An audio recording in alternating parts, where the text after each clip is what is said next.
안녕하세요. 정상으로 인도하는 사람들 셀파 김혜성입니다. 네, 오늘은 새로운 스튜디오에서 지난 이제 117회 전산회계 2급 기출문제 이론 문제 풀이를 한번 시작해 보도록 하겠습니다. 지금 바로 출발하겠습니다. 자, 문제 1번. 다음 중 결산 시 총계정 원장의 마감에 대한 설명으로 옳지 않은 것은 그랬어요. 자, 우리 문제 1번을 풀으려면 우리 결산의 절차에 대해서 일단 이해를 하고 계셔야지 되고, 결산은 우리가 예비 절차, 그리고 본 절차, 그리고 보고서 작성 절차, 이렇게 세 개의 단계로 나누어지게 되고, 결산의 예비 절차에서는 우리가 수정전 시산표라는 걸 작성을 해서 집계라는 것을 하도록 되어 있고, 그리고 아주 중요하게 우리가 결산 정리 사항이라고 하는 거, 결산 정리 사항이라고 하는 것을 우리가 처리를 해 주셔야 되겠고, 자, 이제 결산의 본 절차가 되면, 본 절차는 우리가 수익과 비용 계정 과목, 이제 결산의 본 절차는 일단 무조건 전체 장부를 마감하는 것을 우리가 본 절차다라고 얘기를 하고, 본 절차에서는 첫 번째 수익과 비용을 먼저 집합 손익이라고 하는 곳으로 마감을 하게 돼요. 손익이라고 하는 곳으로 마감을 하게 되고, 그 다음에 다시 손익을 자본금, 그러니까 자본으로 대체 마감이라는 걸 하게 돼요. 자, 그리고 난 다음에 마지막 마무리로 자산, 부채, 자본 계정 과목을 다음 연도로 이월시키게 됩니다. 그래서 자산, 부채, 자본을 차기로 이월시킨다. 이렇게 되어 있는 것을 우리가 본 절차다라고 얘기를 하고, 본 절차의 마감 순서고요. 그 다음에 이제 보고서 작성 절차, 마지막 마무리로 우리가 재무제표를 작성을 해주시면 되겠고요. 자, 우리 여기서 한 가지 더, 재무제표의 종류는 몇 가지가 있죠? 5가지, 그쵸? 그래서 재무상태표, 손익계산서, 현금흐름표, 자본변동표, 주석, 이렇게 해서 5가지의 재무제표가 있다라고 보시면 되겠고요. 자, 그러면 총계정 원장의 마감에 대한 설명, 총계정 원장의 마감에 대한 설명은, 마감은 결산의 본 절차에 해당한다. 네, 그래서 일단 정답은 1번이 되겠고요. 1번 결산 예비 절차에 속한다. 네, 아니고 본 절차에 속한다. 이렇게 보시면 되겠고, 손익계산서 계정은 모두 손익으로 마감한다. 그러니까 수익과 비용을 우리가 손익계산서 계정이다 라고 얘기를 하고, 모두 집합 손익으로 마감을 하게 되고요. 부채 계정은 차변의 차기 2월로 마감한다, 이렇게 돼 있는데, 자, 우리가 한 가지 더 설명을 드리면, 자산 계정 과목하고 예를 들어서 우리가 부채 계정 과목이 있더라. 그러면 우리는 자산 계정 과목은 차변이 증가고 대변이 감소이다 보니까 양쪽의 합이 똑같아지려면 대변에 비게 돼요. 그 다음에 부채 계정 과목은, 우리가 부채 계정 과목은 대변이 증가고 차변이 감소이니까 차변이 비게 됩니다. 양쪽의 합이 같아지려면. 그래서 이 둘 모두, 그래서 여기에다가 우리가 쓰는 표현이 바로 차기 2월, 이렇게 표현을 하게 돼요. 자, 그럼 3번 보기 다시 볼까요? 부채 계정은 차변의 차기 2월로, 부채 계정은 차변의 차기 2월로 마감을 한다. 맞는 표현이 되겠죠? 재무상태표 계정은 모두 차기 2월로 마감한다. 그러니까 우리 자산, 부채, 자본 3가지 계정은 모두 차기 2월로 장부를 마감해 주시면 되겠고요. 이해가 되셨을까요? 네. 자, 1번 문제 조금 자세히 살펴봤고요. 중요한 문제니까. 자, 그 다음 문제 2번을 한번 보도록 하겠습니다. 문제 2번은 다음의 내용과 관련하여 재무상태표와 손익계산서에 미치는 영향으로 옳은 것은, 이 문제는 별표 쳐두시고 아주 중요한 개념이 되니까 여러분들이 잘 알아두시면 좋을 것 같아요. 건물의 내부 조명기구 교체 비용을 수익적 지출로 처리하여야 하나 자본적 지출로 처리하였다 그랬어요. 자, 우리 문제 2번은 수익적 지출로 처리를 했어야 하는데 수익적 지출로 처리해야 할 것을 우리가 자본적 지출로 처리를 하였다.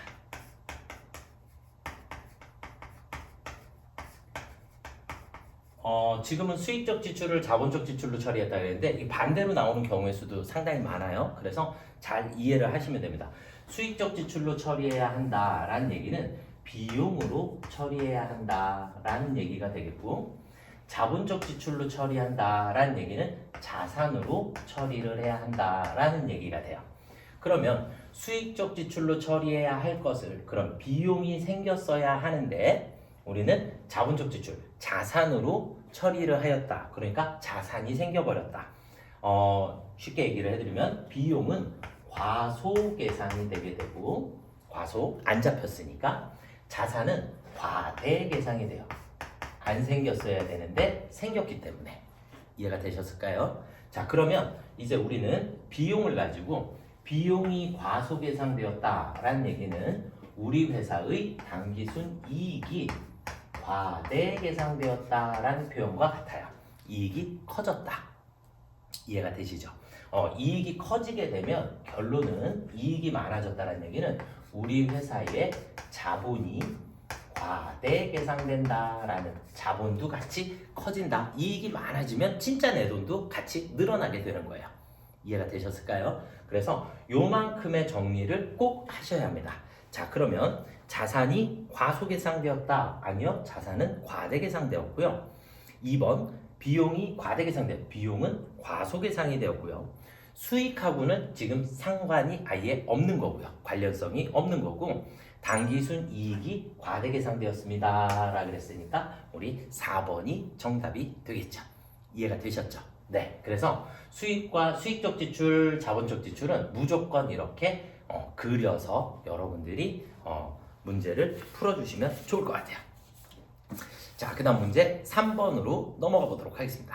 문제 3번. 다음 중 당좌 자산에 대한 설명으로 옳지 않은 것은? 그랬는데 당좌 자산은 현금화가 빠른 자산, 1년 이내에 현금화가 가능한 자산을 우리가 당좌 자산이다 라고 얘기를 하고, 유동성이 가장 높은 자산이다. 네. 보고기간 종료일로부터 1년 이내에 현금화되는 자산이다. 맞죠? 매출 채권 및 성급비용, 미수 수익이 포함된다. 네, 맞는 표현이고요. 자, 그 다음 정답은 그럼 4번이 되겠네요. 우편한 증서, 자기합수표, 송금수표 이 세 가지는 현금이에요. 맞죠? 현금 당좌 자산에 해당하고요. 당좌 차월. 자, 우리 문제 3번은 당좌 차월이라고 하는 개념 과목이 나왔는데, 당좌 차월은 우리가 수표를 발행할 때 예금 잔액보다 초과해서 발행을 했을 때 우리가 당좌 차월이라고 그러고요. 예금 잔액은 우리가 100만 원이 있는데 수표로 150만 원을 발행한 경우예요. 그럼 50만 원만큼을 당좌 차월. 이걸 요즘 사람들은 뭐라고 표현을 하냐면 마이너스 통장이다 라는 표현을 써요. 그래서 내 통장의 잔고가 마이너스가 생겼다. 그럼 결국 그 돈은 은행에 갚아줘야 하기 때문에 당좌 차월은 단기 차입금과 같습니다. 그럼 단기 차입금은 부채에 해당하겠죠. 그쵸? 그래서 정답은 4번이 되겠고요. 자, 그 다음에 문제 4번. 다음 중 판매비에 해당하지 않는 항목은 무엇인가? 이렇게 돼 있는데 우리가 수익하고 비용 계정 과목들이 있는데 우리 5번 문제를 잠깐 먼저 한번 보도록 하겠습니다. 5번 문제를 한번 잠깐 먼저 보시면 5번 문제에서 다음의 계산식 중 옳지 않은 것은 이렇게 되어 있는데, 이 5번 문제가 손익계산서의 기본 구조를 얘기를 하고 있어요. 자, 위에서부터 한번 먼저 써내려가 볼게요. 자, 5번 문제는 손익계산서의 기본 구조는 첫 번째 매출액, 그럼 매출액 마이너스 매출 원가를 빼주시고 나면, 그러면 우리는 매출 총이익이다 라고 하는 걸 계산을 하실 수 있게 되고, 여기에서 마이너스 판매비와 관리비, 그래서 판매관리비, 관리비를 빼주시고 그러면 우리는 영업이익이라는 걸 계산하실 수 있어요. 영업이익 거기에 플러스 영업외 수익을 더해주시고 마이너스 영업외 비용을 빼주시고 나면 우리는 여기에서 법인기업일 때 법인세 차감전 순이익이 나오게 돼요. 그리고 마이너스 법인세를 빼주시고 나면 마지막으로 당기순이익이다 라고 하는 걸 산출하게 돼요. 우리가 회계 2급은 여기서 법인세가 아니라 소득세 차감전 순이익이고 소득세가 나와요. 개인 기업이기 때문에. 그런데 여러분들이 이제 위에 급수 회계 1급서부터는 다 법인세, 법인 기업으로 나오기 때문에 오히려 암기는 이렇게 해주시는 게 좋고요. 자, 그럼 여기에서 이제 우리는 수익은 매출이라는 수익하고 영업의 수익하고 이렇게 두 개가 돈을 버는 수익이고, 비용은 매출원가, 판매비와 관리비, 영업의 비용, 법인세 이렇게 네 가지로 나누어지게 됩니다. 그러면 매출원가는 우리가 어떻게 계산했죠? 매출원가는 T자를 그려서 기초상품재고에 플러스 순매입액 마이너스 기말상품재고액을 빼주시고 나면 우리는 여기에서 매출 원가를 계산해 주실 수 있죠. 양쪽의 합은 무조건 같아야 하고, 매출원가는 이렇게 계산하고, 법인세는 법인세 하나밖에 없어요. 그래서 판매비와 관리비의 종류가 많고 영업의 비용의 종류가 많다 보니까 우리는 영업의 비용을 암기하시는 것을 추천드려요. 그래서 영업의 비용은 이자 비용, 기부금, 그리고 무슨 손실, 그리고 기타의 대손상각비가 있어요. 영업의 비용은 요만큼만 암기하시면 되기 때문에 여러분들이 이것을 제외한 나머지는 모두 다 판매비와 관리비다 이렇게 보시면 돼요. 자, 일단 5번 문제는 첫 번째 계산식으로 얘기를 했으니까 매출액 마이너스 매출 원가는 매출 총 이익입니다. 맞고요. 영업이익은 매출 총 이익에서 판매비와 관리비를 빼주셔야 돼요. 그런데 영업이익 마이너스 영업의 비용 마이너스 영업의 수익은 법인세 차감전 수익. 영업의 비용 영업이익에서 영업의 수익은 더해야 하고 영업의 비용은 빼주셔야 법인세 차감전 순이익이 나오게 돼요. 그래서 2번이 정답이 되겠고요. 매출 총 이익에서 판매비와 관리비를 빼주시면 영업이익이 나오고, 법인세 차감전 순이익에서 법인세를 빼주시면 당기순이익이 나오겠죠. 그래서 5번의 정답은 2번이 되겠고요. 다시 4번 문제로 이제 한번 넘어가 볼게요. 판매비와 관리비에 해당하지 않는 항목은 그랬는데, 판매비와 관리비에 해당하지 않는 항목을 물어보면 거의 대부분 영업의 비용이에요. 그래서 급여 판매비와 관리비 맞고, 외환차 손 이렇게 손이 들어가는 것들은 다 영업의 비용이다 라고 보시면 됩니다. 이해가 되셨을까요? 네, 그래서 2번이 정답이 되겠고, 3번 보기에 매출 채권에 대한 대손상각비, 그러니까 판매비와 관리비에 대손상각비가 있어요. 판매비와 관리비에 대손상각비가 있고, 여기에 기타의 대손상각비가 있는데, 판매비와 관리비에 있는 대손상각비는 우리 외상 매출금과 바들어움에 대해서, 외상 매출과 바들어움에 대해서 회수가 불가능할 때 우리가 판매비와 관리비에 대손상각비를 쓰는 거고요. 기타의 대손상각비는 미수금이나 대여금을 못 받게 되었을 때, 대여금의 회수가 불가능할 때 우리는 기타의 대손상각비를 쓰시는 거예요. 그래서 둘의 구분이 조금 다르게 됩니다. 이해가 되셨죠? 네. 그 다음 4번 여비교통비, 판매비와 관리비 맞고요. 그래서 정답은 2번이 되겠습니다. 이해가 조금 되셨을까요? 네. 이 정도 보시면 될 것 같고요. 자, 그 다음에 문제 6번을 한번 볼게요. 문제 6번은 다음의 자료를 이용하여 재고자산의 취득 원가를 계산하면 얼마인가 그랬는데 재고자산, 모든 자산 구입 시 재비용 및 수수료는 어떻게 한다? 원가에 포함한다. 누구만 빼고? 단기 매매 증권만 빼고. 그렇기 때문에 자, 매입 원가에 통관비용 수입할 때 세관을 통과하면서 통관 재비용이라는 게 발생을 하게 되고 원가에 당연히 포함시켜 주셔야지 되고 판매 장소 임차료는 그냥 판매비와 관리비예요. 임차료는 판매비와 관리비에 해당하기 때문에 우리는 매입 원가 10,000원에 통관 비용 5,000원을 더해 주시면 되니까 15,000원 3번이 정답이 되겠고요. 이해가 되셨을까요? 자, 그다음 문제 7번을 한번 보도록 하겠습니다. 문제 7번은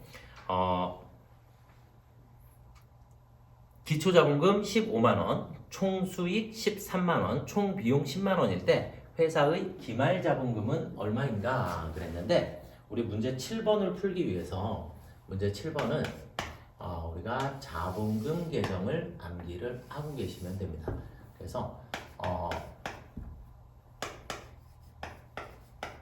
자본금 계정은 우리가 기본적으로 대변이 증가고 차변이 감소해요.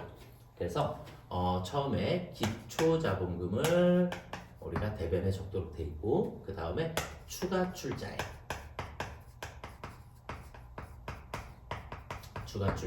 그 다음에 당기순 이익이 대변에 오게 되고요. 자본금의 인출금 사장이 개인적으로 사용한 인출금 그 다음에 당기순 손실 그리고 기말 자본금이 나오게 돼요. 양쪽의 합은 무조건 서로 같아야 되고 그래서 이 자본금 계정을 1차적으로 암기를 해 주시면 좋을 것 같고 그 중에 기초자본금이 15만원이라고 했고요. 기초자본금 15만원. 자, 그 다음에 총 수익이 13만원이고 총 비용이 10만원이니까 수익에서 비용을 빼주면 당기순이익이 3만원이 생겼겠죠. 이해가 되셨을까요? 네, 그러면 우리는 양쪽의 합이 서로 같아야 되는데 나머지들은 현재 문제에서 주어진 게 없기 때문에 기말의 자본금은 18만원이 기말의 자본금이 되겠고요. 이해가 되셨을까요? 네, 그래서 정답은 3번이 되겠습니다. 자, 이제 문제 8번 보실게요. 다음은 단기말 부채 계정 잔액의 일부이다. 재무상태표상 매입 채무는 얼마인가 그랬는데 자, 문제 8번 매입 채무를 물어봤어요. 매입 채무는 우리 뭐예요? 외상 매출금과 외상 매입금과 지급어음 외상 매입금과 지급어음을 우리가 매입 채무다라고 얘기를 하니까 외상 매입금 10,000원, 지급어음 6만원 이렇게 두 개를 더해 주시면 우리 7만원입니다 라고 하는 4번이 정답이 되겠죠. 네, 자, 그 다음 문제 9번 보도록 하겠습니다. 다음 중 재무상태표에서 해당 자산이나 부채의 차감적 평가 항목들로 짝지어진 것을 고르시오 그랬는데 자, 우리가 문제 9번은 이걸 우리는 뭐라고 얘기하냐면 차감적 평가 계정이다 라고 얘기를 해요. 차감적 평가 계정. 그래서 우리 회계 2급에서는 두 개의 계정 과목이 나와요. 첫 번째는 대손충당금과 두 번째 감가상각 누계. 그래서 나중에 이제 회계 1급으로 올라가고 그 다음에 뭐 세무 2급으로 올라가게 되면 다른 계정에서 또 차감하는 계정들을 추가로 배우시긴 하는데 회계 2급에서는 이렇게 첫 번째 대손충당금은 매출 채권에서 마이너스 해주는 계정. 그러니까 우리는 여기에 해당하는 게 외상 매출금과 받으러옴에 대해선 그냥 대손충당금이라고 하는 계정을 사용을 하게 되고 감가상각 누계액은 우리가 건물 혹은 비품 차량 운반부 이런 데서 사용을 하는 게 그래서 차감해주는 계정을 감가상각 누계액이다라고 얘기를 하고 차감적 평가 계정이란 그래서 내 자산에서 뭐 해주는 계정이다? 마이너스 해주는 계정을 우리가 차감적 평가 계정이다 그래요. 그래서 대손충당금과 감가상각 누계 이렇게 두 가지가 그래서 정답은 4번이 되겠고요. 자, 그 다음 문제 10번으로 한번 넘어보도록 하겠습니다. 문제 10번. 문제 10번은 다음 중 영업이익에 영향을 미치는 것으로 옳은 것은 그랬는데 저희 아까 손익계산서 그렸었죠. 우리 여기에다가 띄워주세요. 그래서 매출액에서 매출 원가를 빼주시면 매출 총이익이 나오고 매출 총이익에서 판매비와 관리비를 빼주시고 나면 영업이익이라고 하는 게 나와요. 그러니까 영업이익이다라고 하는 것을 우리가 계산하려면 영업이익은 쉽게 얘기해서 매출액서부터 출발해서 어디까지 판매비와 관리비까지 상관비까지만 우리 영업이익에 영향을 미치게 돼요. 그러니까 판매비와 관리비 밑에 있는 영업의 수익, 영업의 비용, 법인세 얘네들은 영업이익에 영향을 미치지 않습니다. 그래서 우리는 시험 문제에 자주 출제가 되는데 영업이익을 물어보는 문제에서도 아까와 마찬가지로 영업의 비용을 외우세요. 영업의 비용은 영업이익에 영향력이 없다. 그럼 우리 아까 영업의 비용에 뭐뭐 있었어요? 뭐뭐 있었죠? 우리 이자 비용, 기부금, 무슨 손실, 기타의 대손상각비가 있었어요. 자, 그러면 영업이익에 영향을 미치는 것이다 라 그랬으니까 그럼 영향을 미치지 않는 영업의 비용을 다 지우시면 됩니다. 그래서 이자 비용, 기부금 지우시면 되겠고 잡이익은 영업외 수익에 해당해요. 잡이익은 돈 버는 거니까. 그래서 수익에 해당하기 때문에 정답은 2번이 되겠고요. 자, 그 다음은 11번으로 넘어가 보도록 하겠습니다. 다음 중 일정 기간 동안의 경영성과에 대한 정보를 제공하는 재무보고서의 개정 과목으로 옳지 않은 것은 그랬는데 11번은 우리가 경영성과라고 했어요. 경영성과. 그러면 우리는 경영성과라는 얘기는 수익과 비용을 의미하겠죠. 그렇죠? 수익과 비용을 우리는 경영성과다라고 얘기를 하기 때문에 그러면 경영성과에 대한 정보를 제공하는 재무보고서의 개정 과목으로 옳지 않은 것은 그랬으니까 수익 비용이 아닌 것.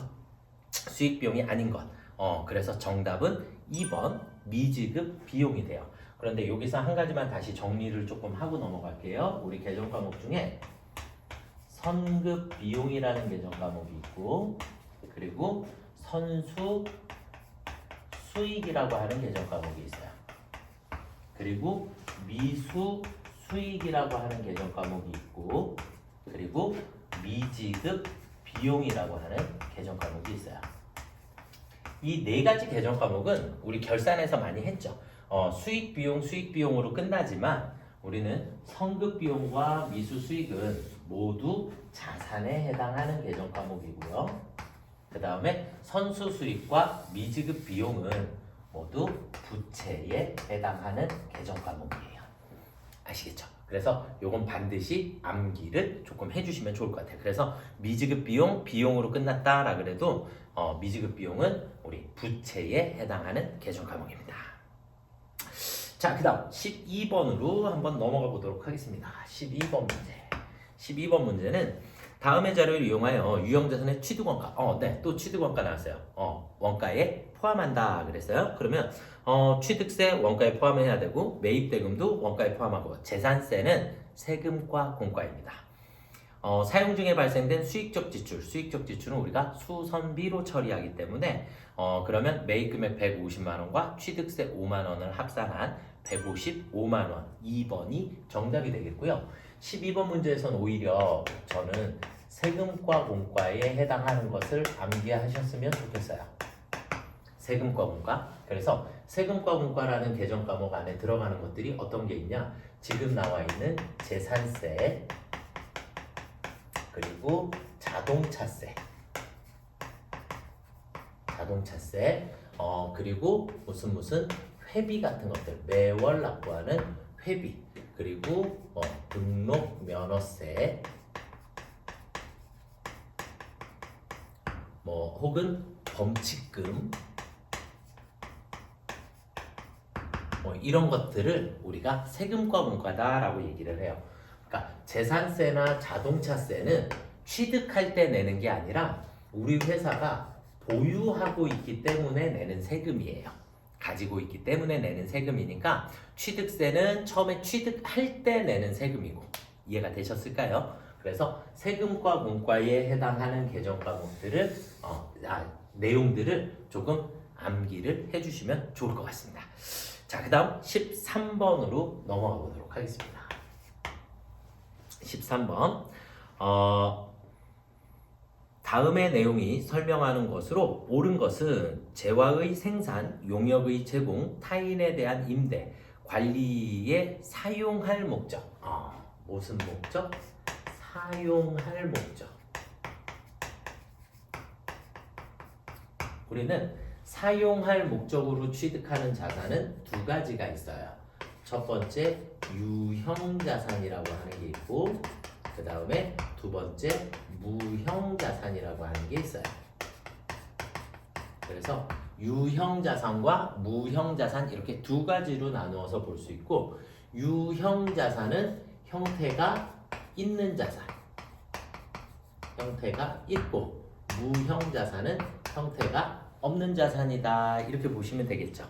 그래서 물리적 실체는 없지만 이렇게 됐어요. 물리적 실체가 없지만 그랬으니까 지금 문제의 정답은 무형자산입니다. 무형자산. 네, 그래서 3번이 정답이 되겠고요. 그 다음에 이제 우리가 위에 급수로 또 올라가면 무형자산이 되기 위한 정의, 무형자산의 정의 세 가지 요건이 나와요. 기업이 식별할 수 있어야 하고요. 그 다음에 통제하고 있으며 미래 경제적 효익이 확실해야 돼요. 이렇게 세 가지를 무형자산이 되기 위한 요건이다 라고 얘기를 하게 되고, 기업이 식별할 수 있다라는 얘기는 우리가 장부에 기록할 수 있어야 된다. 다시 바꾸면 우리는 이것을 뭐라고 얘기하냐면 유상 취득하여야 한다.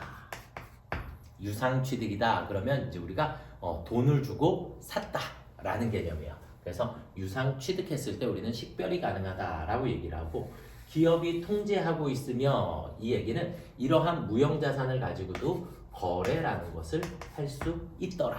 그래서 내 장부에 지울 수도 있다. 지운다라는 얘기는 내가 남한테 매각한다 라는 개념이 되고, 또 감가상각이라는 과정도 또 있을 수 있고, 그래서 기업이 통제하고 있어야 하고, 미래 경제적 효익이 확실해야 해요. 그러면 우리는 이 자산으로 인하여 돈 벌을 것이 명확해야 돼요. 앞으로 우리는 이걸 가지고 돈을 벌을 거예요. 이해가 되셨을까요? 그래서 이런 것들을 우리가 무형의 자산이다 라고 얘기하니까 조금 알아두시면 좋을 것 같습니다. 자, 그 다음 14번으로 넘어가 볼게요. 다음 거래를 분기할 경우 차별에 오는 개정 과목으로 옳은 것은 그랬어요. 자, 그럼 이제 우리는 14번 차변에 오는 개정 과목으로 옳은 것은 결산일 현재 현금 시제액이 장부 가액보다 3만 원이 부족함을 발견하였다. 그런데 자, 우리가 앞에 단어 잠깐만 빼고 현금 시제액은 실제 잔액이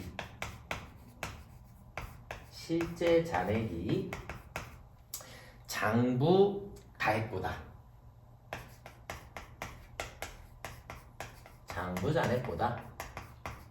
얼마다? 3만 원이 부족하다. 그러니까 장부가 더 크다. 실제가 부족하다. 그럼 실제가 부족하니까 우리는 원래 분계를 어떻게 했었냐면 대변에 현금이 없어지고 차변에 현금 과부족이라고 했었어요. 현금 과부족.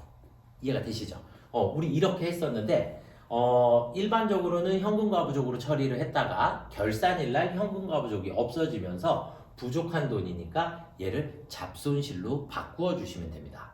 그런데 지금 문제상에선 앞에 뭐라고 주어졌죠? 결산일 현재 이랬어요. 결산일에는 현금 과부족이라는 임시 계정을 사용을 할 수가 없어요. 현금과 부족을 사용할 수 없기 때문에 현금이 없어진 건 맞고 현금과 부족 대신에 바로 그냥 돈이 없어졌기 때문에 우리 얘를 잡손실이라고 해주셔야 해요. 그래서 문제를 잘 읽고 앞에 결산일이라는 표현이 들어갔냐 안 들어가 있느냐에 따라서 우리가 붕괴가 달라질 수 있다는 거 알아두시면 좋을 것 같아요. 그래서 지금은 결산일 현재 부족을 발견했기 때문에 정답은 잡손실로 처리를 해주시는 게 맞습니다. 이해가 되셨죠? 그래서 2번이 정답이 되겠고요. 자, 15번 볼게요. 다음의 자료를 참고하여 재무상태표를 작성할 경우 유동성 배열에 따라 두 번째로 나열해야 할 것으로 옳은 것은? 이렇게 물어봤어요. 자, 그러면 15번 문제는 우리가 자산에 대해서 질문을 던졌고, 자산은 우리가 크게 두 가지로 유동자산과 비유동자산으로 나누어집니다. 다시 유동자산은 당좌자산과 재고자산으로 나누어지고, 비유동자산은 다시 우리 네 가지로 투자자산, 유형자산, 무형자산, 그리고 기타 비유동자산, 이렇게 분류를 하실 수 있게 되겠고요. 자, 그러면 각 항목이 어디에 들어가는지를 한번 볼게요. 첫 번째 현금. 현금은 당좌자산에 속하죠. 현금. 자, 그 다음에 두 번째는 산업재산권. 산업재산권은 무형자산에 속해요. 산업재산권. 자, 그 다음에 세 번째는 상품. 상품은 재고자산에 속하겠지요. 판매를 목적으로 보유하고 있으니까. 그리고 투자 부동산, 투자자산에 해당하고요. 투자 부동산. 자, 그리고 마지막 기계장치는 유형자산에 해당하겠죠. 자, 이렇게 우리가 구분이 되게 되는데, 우리 문제에서 유동성 배열에 따라 그랬어요. 자, 그러면 우리가 유동성 배열이다, 유동성 배열법이라고 얘기를 하는데, 이 유동성 배열법 지금 당좌자산, 재고자산, 투자, 유형, 무형, 기타 비유동, 이 순서대로 기록한 것을 우리가 유동성 배열법이다 라고 얘기를 해요. 그래서 유동성 배열법은 현금화가 빠른 순서예요. 현금화를 빠르게 할 수 있는 순서를 얘기를 하고, 유동성 배열법에 의해서 나열을 했고, 그 중에 몇 번째? 두 번째에 해당하는 걸 물어봤으니까 상품이 정답이 되겠죠. 이해가 되셨을까요? 네, 그래서 상품이 정답이 되겠습니다. 3번이 정답이 되겠고요. 네, 이렇게 해서 117회 전산회계 2급 1호 문제를 한번 풀어봤고요. 네, 새로운 스튜디오에서 저도 오랜만에 분필로 글씨를 쓰다 보니까 아직 또 익숙하지 않은 것 같아요. 아주 예전에는 매일 분필만 썼었는데, 네, 그래서 어쨌든 풀이 과정을 다 해봤고요. 여러분들이 뭐 기타 의견들이 있으시면 질문 달아주시면 좋을 것 같고, 궁금하신 사항은 저희 카페에 질문 남겨주시면 좋을 것 같습니다. 여기까지 117회 전산회계 2급 1호 문제풀이를 마쳐드리도록 하겠습니다. 다음 시험에 좋은 결과 있기를 기원하도록 하겠습니다. 수고들 많이 하셨습니다.